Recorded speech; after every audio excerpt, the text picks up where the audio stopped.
How do you bomb a hospital? Even if the president of Hamas ran into that hospital, is hiding in that hospital, you can't bomb that hospital. How do you bomb a refugee camp? Even if Hamas ran into that refugee camp, you are in no position to bomb a refugee camp. Comrades, those guys are involved in ethnical cleansing. They want to wipe off the Palestinians. This is a genocide. It's an international crime, and ICC must issue a warrant of arrest against Netanyahu.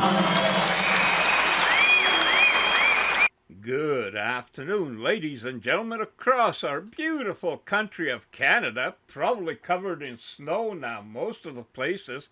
As a matter of fact, it's snowing right now in the Okanagan Valley. We've got a few centimeters on the ground. Beautiful. It's probably one of the nicer parts of winter, the first snowfall. Anyway, I forgot where the hell I was going because I do scroll so many times. Something comes to my mind and now I gotta change, whatever. So I'll start in the beginning. Good afternoon, ladies and gentlemen across our beautiful country of Canada. Our friends around the world in the known and unknown universe, welcome back to your favorite Angry Canadian on the first day of December 2023. Holy smokes, Christmas. What, a little over 3 weeks? New Year, a little over 4 weeks? Wow, we're in the wind down of our year? What kind of year did you have? Things get all better and cozy because I tell you, you listen to the Liberal government and they will reassure you that Canada is doing phenomenally well.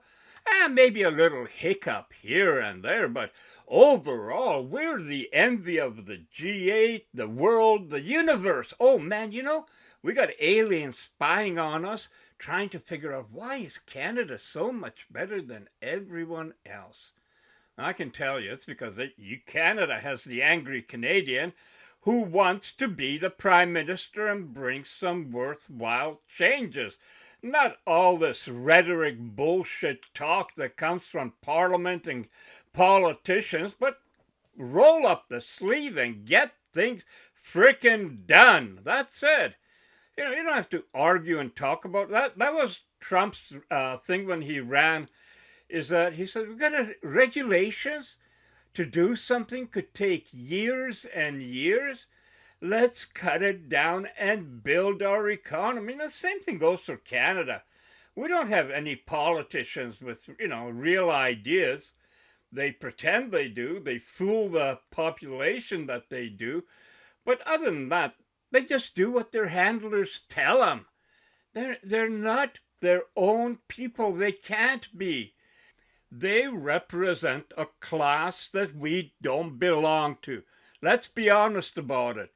We're not wealthy. I got to pay. Here in Kelowna, there's a Porsche dealer, and one of the sales they're offering is to help people with their luxury tax on a new Porsche by $17,500 friggin' dollars. That's how much you're going to give you if you're buying $160 or whatever $1,000 car. Now, ordinary people, first of all, they can't even afford a $17,500 car in most instances. They're looking for used and cheap. Hopefully it'll run long enough. The people that get new, well, suddenly they're up to their asses in debt. Forget bi-weekly, pay every week. Oh, it's only a little bit a week. That's all. Don't worry about it. With everything that's happening to the Canadian economy, people are hurting. And yet the government doesn't have any friggin' ears to hear that and to say, we understand. Maybe I don't understand. Maybe I got a lot of money. but I know you're hurting, and we're going to have to work on making things better for the middle class. Middle class is getting wiped out. And now with fall and more mandates and stuff happening and viruses, the middle class, the small businesses are going to be going downhill. And there's a shitful of them that have already closed because of the virus. And, like, what are they going to do? Where do they go?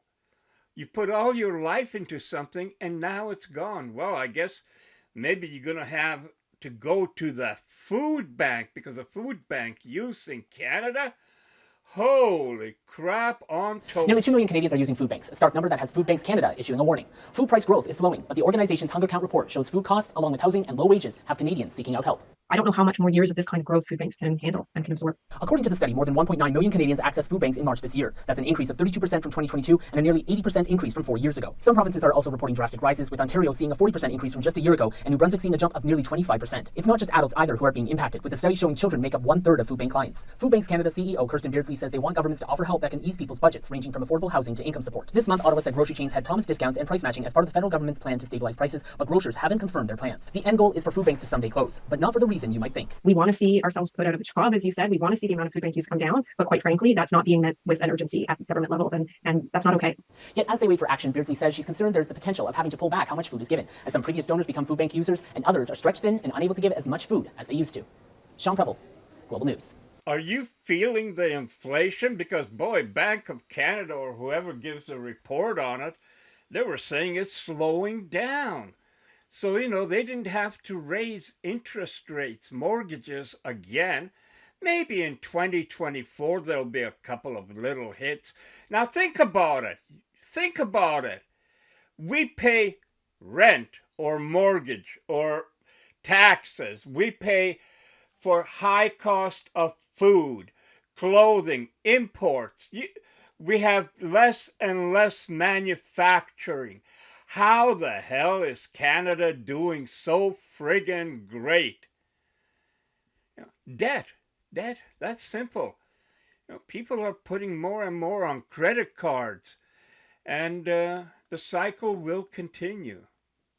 There's so many things that are broken in Canada, and you got the stupids think that the only choice is either stay with Trudeau and the Liberals or hold your nose and vote for the Conservatives and Pipi Le Pew. Pierre Poilievre, Pipi Le Pew. I like that better. A little stinker. I wouldn't trust him as far as I could throw him. Same with Trudeau. How big of an issue and concern for you is housing in this country? According to a new report from BNN Bloomberg citing a strategist, Canada is sitting on the worst housing bubble of all time, with demand surging past available housing supply as record numbers of immigrants come to Canada looking for a home, and with fewer homes being built, we are well into the territory of disaster when it comes to the housing market in Canada. Strangely, as the situation has spiraled out of control due to reckless federal policies like mass immigration and wasteful spending, which has triggered higher borrowing costs, the feds a few weeks ago announced that actually housing was primarily the responsibility of the provinces and not a federal issue. Housing isn't a primary federal responsibility. But then a few weeks later, the feds convened a housing-themed cabinet retreat to try to solve the problem. Are there a bunch of headless chickens running this country right now, not knowing who's responsible for the problems that they're all creating? I don't know about you, but it certainly feels that way for me. Young Canadians can no longer afford to buy a home, which means most young Canadians will be renting forever, which also means that they will have to put off retirement for many years, because owning a home and building equity in that home used to be a conventional way that Canadians could retire. We're not just dealing with a housing issue. When young Canadians no longer have hope and dreams for the future, despair and depression kick in. And if you don't think that will have an impact on the economy, then you'd be kidding yourself. In fact, things are so bad that Canadians are now glorifying the so-called van life, making TikToks and videos celebrating how great their life is living in the back of a van or a car. Stick around to see this depressing new trend being glorified somehow as a smart and modern way to live. Not only are Canadians at high risk of defaulting on their mortgages because underneath this housing bubble is a credit bubble, fewer and fewer homes are being built despite record numbers of people coming into Canada and demand for housing surging. In July, housing starts dropped by 10% the month prior, which is actually still above the market expectation. The total number of homes built in urban areas in the month of July was down by 11%. Multi-unit urban homes dropped 12%, and single detached urban homes dropped by 4%. And because interest rates are so high, 1 in 5 home builders in Canada are canceling their builds, canceling their projects. But what are the solutions that we're seeing being put on the table when it comes to this issue? issue? Well, it looks as though no one is talking about trying to stop the surge in demand by cutting immigration. We know that worked well in the 1970s during a housing crisis, but both Justin Trudeau and Pierre Poilievre want nothing to do with cutting immigration levels. On the other side, it looks as though both parties have a consensus in building high-density vertical housing around public transit systems. Pierre Poilievre wants to incentivize municipalities who build more homes and withhold funds from municipalities who don't build. But is it really the ideal in this country of working extremely hard for your entire life just to live in a tiny box in the sky with hundreds of other people rubbing shoulders with one another? Do we really want to see high-rises popping up closer and closer to our beautiful rural land in this country? But where are these young Canadians going to live when they can no longer afford to pay for their mortgage and are forced to leave their home? Or in the case of most young Canadians, won't be able to afford a home in the first place. It looks as though they're resorting to living in their vans and cars. And many of them are now resorting to making a career out of living in their van. They're sort of van life influencers. What a sad state of affairs our country is now in. Did you ever think you would see Canada in the position it is now? Or maybe, call me fool, but maybe you think Canada's in a great position. We're heading the right direction for the future. We're going to have green economy, green transportation. We're going to have good paying jobs all over the place. And we're just going to be living so amazing. More people will be pulled out of the, low income, poverty rate. We're going to put houses up for all the homeless people. We're going to, oh man, we got so many ambitious projects to talk about. That's pretty well where it ends, dear folks, talking about it. But I'm really very angry about this electric vehicle push because it jumped the starting grid. It's jumped the starting point. Right now, all manufacturers are looking into hydrogen, which even could be more economical, not need the batteries with the funky minerals, and perform better. So does that mean that maybe in 10 years they're going to have to put up hydrogen fueling stations all, you're going to have a thing for electric and a thing for hydrogen, because so many people will have gotten into electric because the government gives rebates and the rebates go to the manufacturers. If they give you $8,000 off the government for buying a electric, you don't get that. You don't get that money. It's things are built into prices, into cost, and basically the money goes to the builders, manufacturers. Same within housing.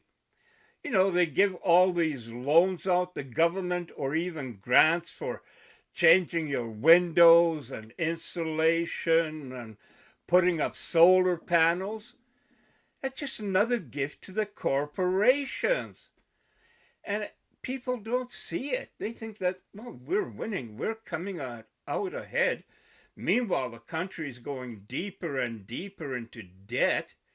I mean, just the other day, they were saying that servicing the debt is getting close to $60 billion a year, which is, I think, if I'm correct, more than the healthcare or education, more than one of those programs. That's just interest. And the government is adding more and more to it. It doesn't know its ass from a hole in the ground. They're jumping all around. And to a great extent, I just think it's all crooked as hell. When they jump around and want to do this, want to do that, in my opinion and in my conspiracy mind, I tend to think that there are kickbacks. Like when Airbus wanted a contract to have their planes sold to Canada, and Mulroney took some payoffs. Prime Minister Mulroney, yellow envelope stuffed full of cash in foreign hotel rooms.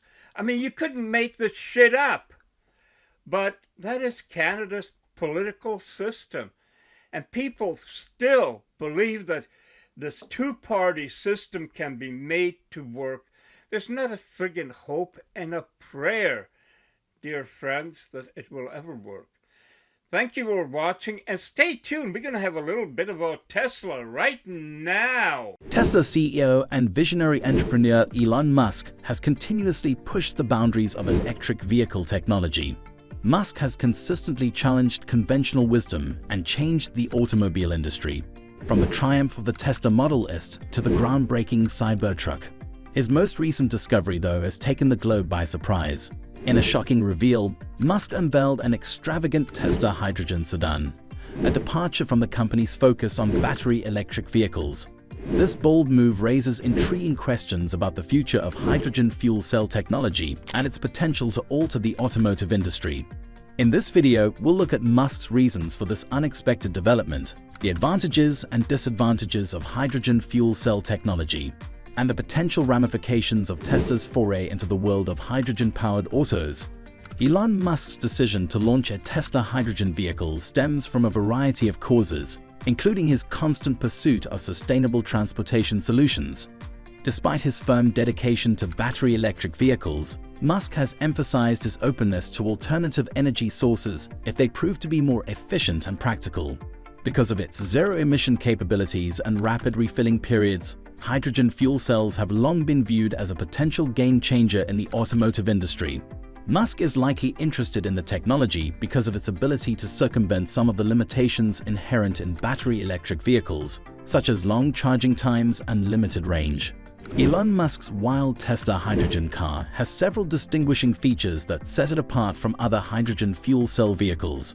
These features are meant to provide an enjoyable driving experience while also maintaining Tesla's reputation for cutting-edge technology and innovation. The sleek and aerodynamic form of the Tesla hydrogen vehicle illustrates Tesla's commitment to both aesthetics and efficiency. The vehicle's slim profile and lovely lines add to its overall appeal while limiting drag and optimizing energy efficiency. Because of improved hydrogen fuel cell technology, the Tesla vehicle performs brilliantly. To provide quick torque and smooth acceleration, the engine combines hydrogen fuel cell electricity with an electric motor. Drivers may expect outstanding responsiveness and an exhilarating driving experience. One of the key advantages of hydrogen fuel cell vehicles is their increased range, and the Tesla hydrogen car is no exception. Due to larger hydrogen storage tanks and enhanced fuel cell technology, the vehicle has a phenomenal driving range that rivals that of conventional gasoline-powered vehicles. This alleviates range anxiety and allows for longer journeys with fewer refueling stops. Tesla's hydrogen vehicle is outfitted with cutting-edge hydrogen refueling technology. It is designed for rapid and easy refilling and has a nozzle and interface for a secure and efficient connection to hydrogen fueling stations. Drivers may anticipate a refueling experience similar to that of conventional gasoline-powered vehicles, allowing them to get back on the road as soon as possible. The Tesla hydrogen vehicle's interior is sumptuous and technologically advanced. The interior design prioritizes comfort and sophistication, with high-quality materials, ergonomic seating, and lots of space for both people and cargo. Tesla's distinct infotainment system, which includes a large touchscreen display, enables simple operation of various car functions and features. It works in tandem with cell phones, navigation systems, and entertainment systems to create an immersive and connected driving experience. Tesla prioritizes safety, and the hydrogen car is equipped with a plethora of advanced safety systems and automated driving capabilities. The vehicle is loaded with several sensors, cameras, and radar systems that enable cutting-edge driver assistance technologies such as adaptive cruise control, lane keeping assist, and automatic emergency braking. These features improve overall safety and provide peace of mind to the driver and passengers. Musk's decision to enter the hydrogen car sector could also be considered as a strategic move by Tesla to expand its product portfolio. By utilizing hydrogen fuel cell technology, Tesla intends to widen its customer base and appeal to a larger range of consumers who may be wary about electric vehicles. Furthermore, this move allows Tesla to compete directly with established manufacturers who have already invested much in hydrogen fuel cell technology. The advantages of hydrogen fuel cell vehicles over battery electric vehicles may have influenced Musk's decision to examine this alternative. For starters, hydrogen fuel cell vehicles offer a higher energy density and a greater driving range than battery electric vehicles. This means that drivers can go longer distances without worrying about recharging or experiencing range anxiety. Furthermore, like ordinary gasoline-powered cars, refilling a hydrogen vehicle takes only a few minutes, giving greater convenience and eliminating the need for lengthy charging sessions. Another significant advantage of hydrogen fuel cells is that they produce no emissions. Because hydrogen fuel cell vehicles produce only water vapor, they are truly environmentally friendly. This is consistent with Tesla's goal of hastening the world's transition to sustainable energy and demonstrates Musk's commitment to combating climate change. Furthermore, hydrogen fuel cell technology has the potential to address one of the most significant challenges in the electric vehicle market: charging infrastructure. A charging station network for battery electric vehicles requires tremendous investment and effort. Existing hydrogen refueling infrastructure, on the other hand, may be leveraged to accelerate and streamline the deployment of hydrogen fuel cell vehicles. While hydrogen fuel cell technology has numerous advantages, it also has significant challenges that Musk and Tesla must overcome in order to commercialize their bizarre Tesla hydrogen car. The lack of a well-developed hydrogen fueling infrastructure is one of the most serious obstacles. Although some regions have made progress in building hydrogen stations, they are still far less prevalent than ordinary gas stations or even electric charging networks. Expansion of this infrastructure will involve significant investment and engagement from a wide range of parties. Another factor to consider is the expense of producing and storing hydrogen. Currently, hydrogen is manufactured using energy-intensive procedures derived from natural gas or other fossil fuels. This raises questions about hydrogen fuel cell vehicles' long-term viability as well as their overall carbon footprint. To address this issue, efforts are being made to develop renewable hydrogen production methods, such as electrolysis powered by renewable energy sources like solar or wind. Transitioning to sustainable hydrogen production is crucial for the long-term viability and environmental benefits of hydrogen fuel cell technology. Furthermore, hydrogen storage is a challenge. Hydrogen has a low energy density when compared to petrol or batteries, needing larger storage tanks or compressed hydrogen systems. This can have an influence on vehicle design and overall efficiency due to the increased weight and space requirements. Finding new techniques to boost the capacity and efficiency of hydrogen storage will be important for widespread deployment. Safety is another critical factor for hydrogen fuel cell vehicles. Although hydrogen is lighter than air and disperses quickly, it is flammable and has the potential for explosion. However, as demonstrated by the current hydrogen fuel cell vehicles on the market, strong safety rules and practices can minimize these risks. Tesla's entry into the hydrogen fuel cell vehicle market has the potential to change the industry and accelerate the adoption of the technology. With Tesla's brand recognition, technological expertise, and worldwide reach, they have the ability to attract attention and investment to hydrogen fuel cell technology, perhaps overcoming some of its current challenges. Thank you for sticking with me until the end. Please like, comment, and subscribe, and be sure you turn on the notification bell so you don't miss a video. Until next time, take care.